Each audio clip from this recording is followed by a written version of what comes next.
जय हिंद, राम राम, नमस्कार, good morning मित्रांनो. आज आपण थोडं कामानिमित्त बाहेर चाललो आहे. इथं थंडी असल्यामुळं ना गाडी स्टार्ट नाही होत सकाळी लवकर. थोडं लेट झालो आपण आणि जिथं पोचायचं तिथं लवकर नाही पोचलं तर ते काम अडकून राहतं, होत नाही पूर्ण. त्यामुळं थोडं लवकर जावं लागेल आपल्याला, स्पीड पकडावं लागेल. सकाळी सकाळी गाड्या पण आहेत थोड्या थोड्या रस्त्याला, जास्त काही नाही. इथे आता सध्या मायनस टेम्परेचर आहे, ऊन पडलंय तरी खूप थंडी वाजते. हिमाचलमध्ये ना सर्व डोंगर दऱ्या हेच बघायला भेटेल आपल्याला.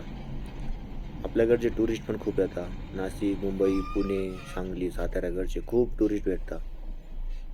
हे डंपरवाले दादा डायरेक्ट आपल्यासमोर येऊन उभे राहिले. आता यांना काय म्हणायचं अशांना. चला जाऊ द्या, लोकलचे असल्यामुळं काय म्हणणार एवढं. तरी पण आपण त्यांना थोडंसं ज्ञान देऊ. बोली बच्चन दिल्यावरती नेक्स्ट टाइम लक्षात ठेवल. ये दादा ये, जाऊ दे हळूहळू. आपण थोडं थांबून त्यांना बोली बच्चन दिली. मग ते पण बोलले की लोड गाडी आहे, जाऊ दे आम्हाला. मग काय आपण आपल्या कामासाठी निघालो. रोडवर चालत असताना ना आपण कामाला महत्त्व द्यायचं.